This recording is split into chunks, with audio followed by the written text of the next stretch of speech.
Así que ahí está, ahí comencé a grabar. Así que vuelvo ligeramente para atrás para que quede la grabación. Entonces, decíamos que von Wright manifiesta que él está construyendo una lógica de las normas. Ante todo hay que tener en cuenta eso. Von Wright no es un filósofo del derecho, no es un jurista, aunque se dedicó muchísimo a este tema, sino que es un lógico y está tratando de construir una lógica para estos tipos de enunciados que llamamos enunciados normativos. Vamos a ver con los enunciados que se refieren a conductas humanas. Y para hacerlo, él dice que lo primero que tendrá que hacer para construir un sistema lógico es individualizar cuál es el tipo de enunciados a los que llamamos normas, más precisamente normas jurídicas. Y entonces dice que él encuentra, lo acabo de decir, básicamente tres usos principales del término norma, ¿no? Que los analoga. Además dice que la palabra norma es una palabra que, aparte de tener esta ambigüedad, tiene unos cuantos sinónimos o otras palabras que son usadas como sinónimo, tales como patrón o, fundamentalmente, ley. Por eso es que vamos a escuchar hablar de, lo decía recién, leyes de la naturaleza, leyes del Estado y leyes de la lógica. En las leyes de la naturaleza, lo que observamos es que, perdón, recupero algo que dije antes que no sé si quedó grabado. En todos estos tipos de enunciados, lo que podemos encontrar es que en el enunciado se unen un antecedente con un consecuente. Se dice que luego de A sucederá B, sucederá T, sucederá P. Esto lo vamos a ver cómo se especifica. Pero es diferente la relación que media entre cada uno de estos casos que acabo de nombrar entre antecedente y consecuente, es decir, entre leyes de la naturaleza, leyes del Estado y leyes de la lógica. En las leyes de la naturaleza, la cópula que une el antecedente con el consecuente es el verbo ser, es decir, una ley de la naturaleza que expresa una regularidad que los seres humanos hemos creído descubrir o decimos que hemos descubierto en el curso justamente de la naturaleza o del mundo, se expresan estas leyes diciendo que si X cosa acontece, tal otra cosa va a acontecer. O, si ustedes quieren, si hay tales y cuales condiciones barométricas, por ejemplo, sucederá que habrá viento, o sucederá que no habrá viento, dependerá, ¿verdad? Esta es la típica expresión de una ley de la naturaleza. En cambio, en las leyes del Estado, y esto es algo que comenzaba a decir cuando me di cuenta de que no estaba grabando, en las leyes del Estado ya Kelsen, que es un neocantiano, habrá advertido que la cópula que une el antecedente con el consecuente no es el verbo ser, sino una conjunción, en realidad, de dos verbos que componen una modalidad que es la modalidad deber ser.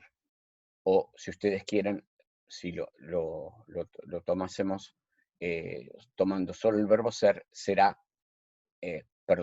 se utilizará la expresión será. Ya lo hemos visto muchas veces, un ejemplo típico de norma del derecho puede ser la del artículo 79 del Código Penal argentino, que dice que el que matare a otro deberá ser condenado con prisión de 8 a 25 años, en donde claramente ustedes ven el antecedente es la hipótesis de una X conducta y el consecuente es otra conducta que está prevista, que le sea aplicado bajo ciertas condiciones, etcétera, etcétera, al que haya descrito la primera conducta a través de, esto ya lo veremos más en detalle en el curso de esta clase, a través de los aparatos represivos del Estado. Las leyes de la lógica, dirá von Wright, nos presentan un problema serio.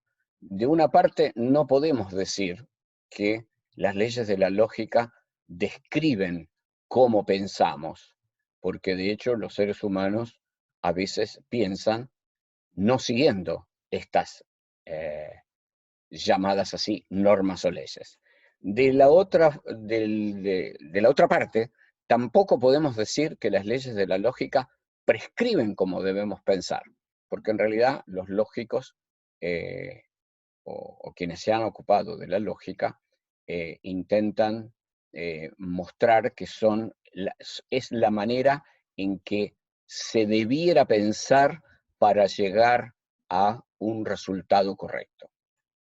Entonces, las leyes de la lógica tienen una especie de carácter místico, o por lo menos un carácter sui generis, que no encaja ni con el modo o la formulación, el modo de formulación de las leyes de la naturaleza, ni con el modo de formulación de las leyes del Estado. Esto será importante recordarlo para cuando justamente von Wright intenta, como les decía, construir una lógica propia de las normas jurídicas, o si quieren ustedes, de las prescripciones, que es a eso a lo que se llama lógica deóntica, porque es lógica del deber ser. ¿Se entiende hasta ahí lo que voy diciendo?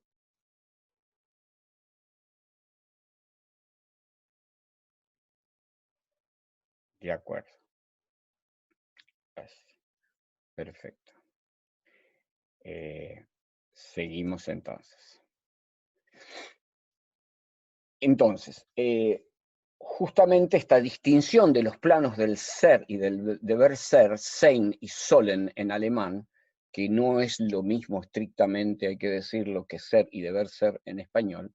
Estos son los problemas que siempre hay con las traducciones de cualquier cosa que se haga, ¿no? Decía Kelsen, siguiendo a Kant, que el plano del ser es el plano, pudiéramos decir, del mundo, el plano de la materia del mundo, ¿no? Entonces, y el plano del deber ser es el plano de lo que él llamaba el alma inmortal, que nosotros, con nuestra terminología y concepción de esta época, llamaríamos la psiquis, es decir, nuestra mente. En el plano del ser, en el plano de la materia, el ser humano está sujeto al mundo como una parte más del mundo. Esto parece una obviedad, pero hay que remarcarlo. Nosotros, en tanto materia, es decir, en tanto cuerpos, en tanto animales, estamos sujetos a las reglas del mundo como cualquier otra porción de la materia del mundo, como cualquier otro animal, para así referenciarlo. Nacemos, nos desarrollamos, morimos, tenemos que comer para sobrevivir, tenemos que respirar, etc. Y eso no lo decidimos nosotros, ni el cómo, ni el qué. Es decir, estamos sujetos a la cadena causal del mundo como materia. Pero en el plano que hace a nuestra conducta, a nuestro obrar, estamos libres. Esto es lo que de alguna manera ya habían dicho los filósofos del medioevo cuando discutían sobre si los seres humanos estábamos sujetos a la ley, a los mandatos de Dios, como quien dice, instante a instante, y que cada cosa que nosotros hacíamos era obra de la decisión de Dios, o por el contrario, teníamos la capacidad de optar. ¿Cuál era el problema? El problema era que si nosotros hacíamos en cada instante, en cada cosa, hacíamos o hacemos lo que Dios dispone, para quienes creen en Dios, por supuesto, entonces no se le podía hacer reproche moral a nadie, porque si uno no hace más que lo que Dios quiere, entonces no se le puede reprochar ni matar, ni violar, ni robar, ni ninguna de las conductas que a lo largo de la historia de la humanidad han sido consideradas como reprochables, justamente, como malas. Y entonces la solución que encontraron los filósofos medievales fue la tesis del libre albedrío. Es decir, Dios le ha indicado a los seres humanos, había que compatibilizar eso, ¿no? Dios le ha indicado a los seres humanos cómo se tienen que portar, pero están libres de portarse como quieran. Si se portan conforme las reglas de Dios, accederán al paraíso, serán consideradas buenas personas, será un buen obrar. Si lo hacen en contrario, irán al infierno, será considerado un mal obrar e incluso podrán ser castigados en la vida, eh, digamos, terrenal, por así decirlo. ¿Se entiende?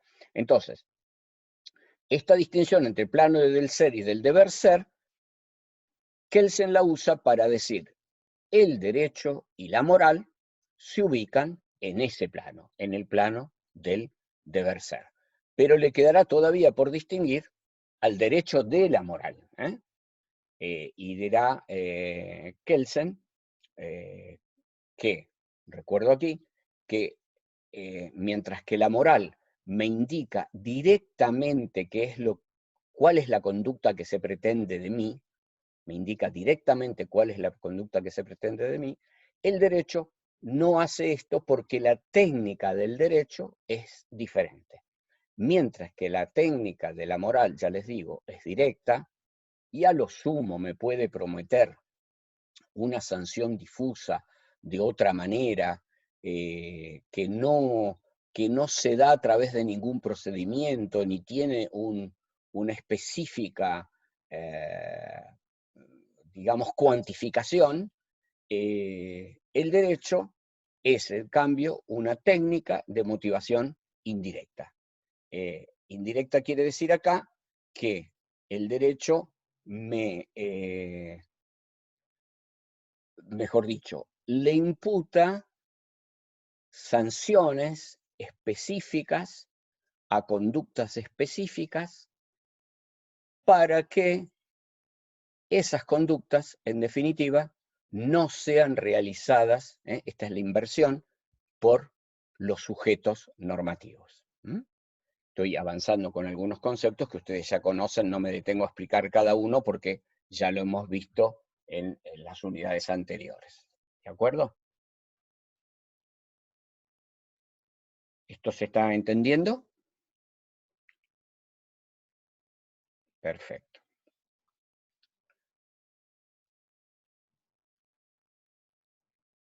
Entonces, Kelsen dirá, justamente al separar los planos del ser, aquí Camila pregunta, les dije que hagan las preguntas al final, pero respondo ahora. El libre albedrío sería del deber ser, claro. Es decir, el libre albedrío es la aptitud. Libre albedrío significa libertad de capacidad de decisión. Es la capacidad que los seres humanos tienen frente a cada circunstancia de la vida, para optar por hacer una cosa u otra, por hacer o no hacer. Nosotros en cada instante de la vida estamos sujetos a decisiones.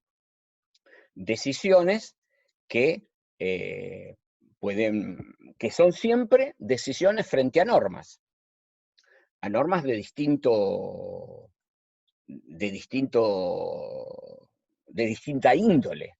Supónganse ustedes, no es lo mismo la norma que les dice que se queden en casa y no salgan, dictada por el Estado, por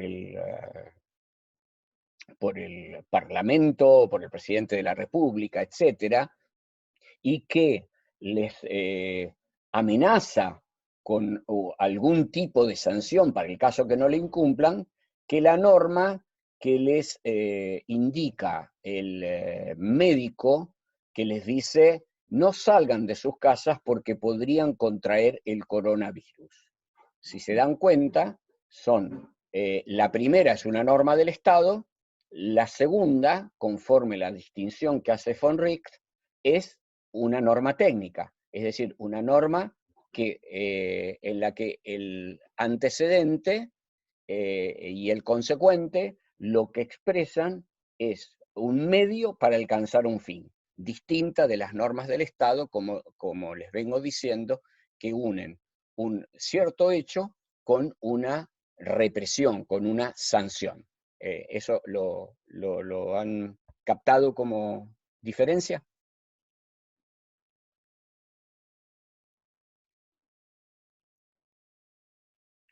Estupendo. Entonces seguimos. Entonces, justamente la primera de las reducciones que hace Kelsen al ingresar en su teoría pura del derecho es esta separación del campo del ser del campo del deber ser, para situar a las normas en el campo del deber ser. La estructura típica entonces de una norma, según Kelsen, sería: si ocurre X, si ocurre, digamos, P, ¿no? Donde P es una prescripción, perdón, una suposición, debe ser S, donde S es una sanción, ¿no? La primera parte es la condición, es la conducta que, si la llegara a describir algún sujeto normativo, causa que los aparatos jurídicos del Estado tienen que reaccionar para procurar aplicarle la represión, es decir, para provocarle ese mal o esa privación de un bien que ustedes vieron ya en la unidad 2 como definición de sanción. ¿Mm? Eh, ¿Por qué hace esto Kelsen? Me parece importante recordar qué está tratando de hacer Kelsen con esta purificación. Kelsen está tratando purificación, lo recuerdo, purificación metódica, metodológica. Kelsen no habla en sentido moral ni en sentido químico de puridad, habla en sentido metodológico. Él quiere hacer ciencia del derecho, y para hacer ciencia del derecho dice que tiene que apartar del derecho todo aquello que no es derecho. Entonces, dirá que lo que podemos observar es que en las distintas comunidades culturales que el mundo ha tenido, se han considerado cosas reprochables, es decir, se han considerado delito cosas muy diferentes. Y hay cosas que son consideradas delito en algunas culturas que no lo son en otras. Él está poniendo de manifiesto, no usaba estas palabras, las usamos nosotros a partir de George y de Luhmann, está poniendo de manifiesto la contingencialidad del derecho. Contingencialidad significa que el derecho es como es y pudiera ser de otra manera. Por eso que nosotros le pusimos, recuerden ustedes, el ejemplo del caso del adulterio en la Argentina. Un caso en el que ustedes podían observar, eh, no es que podían, perdón, sino que pueden observar cómo muta el derecho, ¿no es cierto? Hasta 1995 el adulterio fue delito penal para el código, fue delito penal en el Código Penal argentino.